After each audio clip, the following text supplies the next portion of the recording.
আসলে দেখেন যে এখন ক্রিকেট একটু আপগ্রেড হয়েছে, তো আমরা যে ওপেনার, ও একজন ওপেনার যে সূর্যবংশী রান করছে, আমরা যাওয়ার এক একজন টিমের রোল আছে, তো ও যদি ডিমান্ড ছিল যদি ওইভাবে খেলতো, বাট ওর ওপেনিং রোল, আমার রোলটা বা যাওয়ার রোলটা যেভাবে রয়েছে এইভাবে আমরা অ্যাটাকিং ক্রিকেটটাই খেলতে হবে। এবং অনেক সময় যে ডিমান্ড করে টিম কী চাইতেছে, অনেক সময় আমরা স্লো ডাউনে ক্রিকেট খেলি, তো ওইটাই আর কি এখন ক্রিকেট টিম কী চাইতেছে এবং আপগ্রেড ক্রিকেট কী চাইতেছে এটা আমরা চেষ্টা করি। তবে এবার প্রথমবার ডিপিএলে ক্যাপ্টেন্সি করলেন, অনেক সিনিয়র ক্রিকেটারকেও হ্যান্ডেল করেছেন দেখলাম। মানে এই যে ক্যাপ্টেন্সি করছেন, সিনিয়র ক্রিকেটারদের সাথে কাজ করছেন, এটা আসলে আন্ডার-19 যখন যাবেন এটাকে আগের বারের থেকে এবার কি একটু ডিফারেন্ট আসবে কিনা ক্যাপ্টেন্সিতে?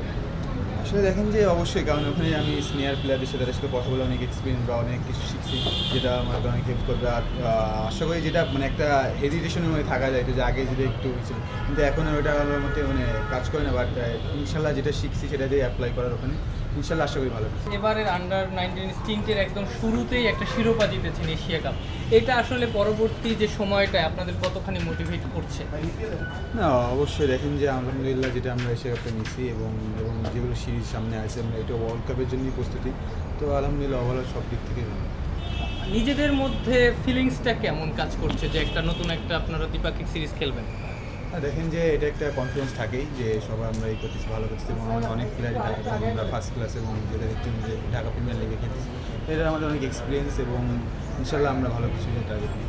আমি অনেকগুলো ম্যাচ খেলে, অনেকগুলো টুর্নামেন্ট খেলে, এশিয়া কাপ খেলেন, বললাম যে বিপিএল খেলেন, ঢাকা প্রিমিয়ার লিগ খেলেন, মানে ওয়ার্ল্ড কাপের আগে বোধহয় অনেক বেশি প্রস্তুতির সুযোগটা পাচ্ছেন। হ্যাঁ দেখেন যে অবশ্যই, কারণ ওয়ার্ল্ড কাপের আগে যে অনেকগুলো সিরিজ রয়েছে এবং এশিয়া কাপটা এগুলো অনেক হেল্প করবে। আর দেখেন মূল লক্ষ্যটা কিন্তু ওয়ার্ল্ড কাপটা, যেটার জন্য আমরা করতেছি, ওভারঅল সব দিক থেকেই ভালো।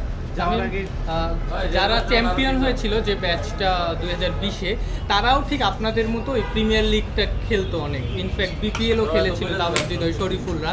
আপনাদের ক্ষেত্রেও এটা আছে, জাওয়াদ আবরার, আপনি, ইমন, ইনফ্যাক্ট প্রিমিয়ার লিগও খেলছে ফাহাদ, রাতুল।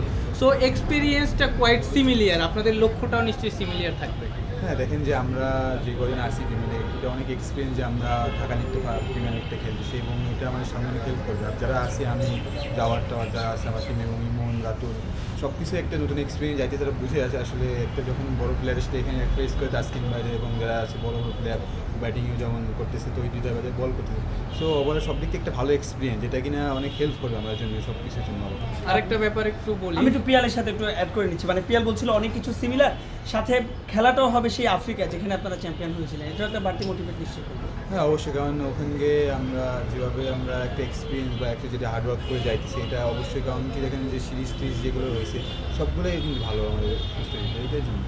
সবচেয়ে এনসিএল বা এনসিএল এর পর আসলে একটু ব্যাটিংয়ে রান করাটা ছিল, কিন্তু আবার ডিপিএল এর শেষের দিকে বেশ কয়েকটা ভালো ইনিংসও খেললেন। মানে নিজের ব্যাটিংয়ের জায়গায় বা এখন মানে স্যাটিসফাইড কিনা বা কনফিডেন্সটা কোন জায়গায়? হ্যাঁ দেখেন যে অ্যাজ এ প্লেয়ার হিসেবে টার্গেট একটু বড় রাখি, তারপরেও আমি যতটুকু চেষ্টা করছি দেওয়ার বিপিএল এবং এনসিএল যেগুলো বিপিএল, আসলে ওই হিসেবে যদি এখন খুশি না, তারপরেও চেষ্টা করছি যে যতটা মানে এখন নিজের ভিতরে একটা হাংরি যেটা বলে এটা রয়েছে, ইনশাল্লাহ চেষ্টা করবো যতগুলো।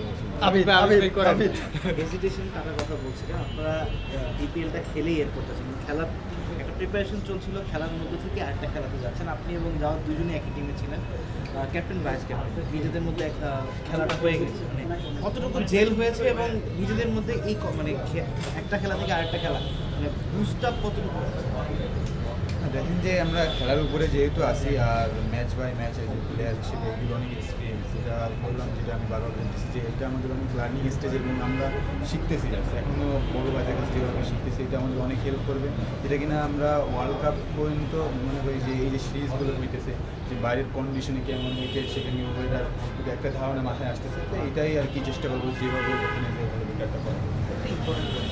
আন্ডার-19 লেভেলকে বলা হয় শিখার বয়স, যেখানে সবাই চ্যাম্পিয়ন হতে চায় না, সবাই প্লেয়ার বের করতে চায়, চ্যাম্পিয়নশিপের প্রেশারটা নিতে চায়, কিন্তু আমাদের ক্ষেত্রে, শুধুমাত্র আমাদের ক্ষেত্রেই দেখা হয় যে আন্ডার-19কে চ্যাম্পিয়ন হওয়ার জন্য একটা প্রেশার চলে আসে টিমের মধ্যে, যেটা 2020 থেকে প্রায় কন্টিনিউয়াসলি চলে আসতেছে।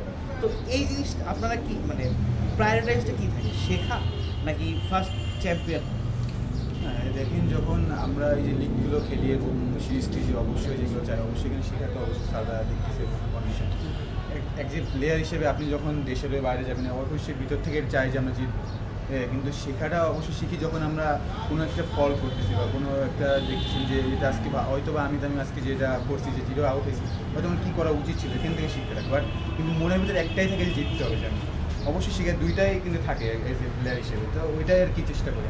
যাওয়ার আগে কোনো সিনিয়রের সঙ্গে কথা হয়েছে না, সিনিয়রের ভাইয়ের সাথে তো সবসময় সবার সাথে আর কি দেখা হয়। কিছু বলেছেন পার্টিকুলারলি? না, তাসকিন ভাই আজকে আসছিল, জিমে দেখা হয়েছে, বেস্ট অফ লাক সব কিছু উইশ করছে এবং অন্য বড় প্লেয়ার আমাদের টিমের সাথে আমি বেশি দেখা করতে, তারাও বলছে যে ভালো কিছু হবে।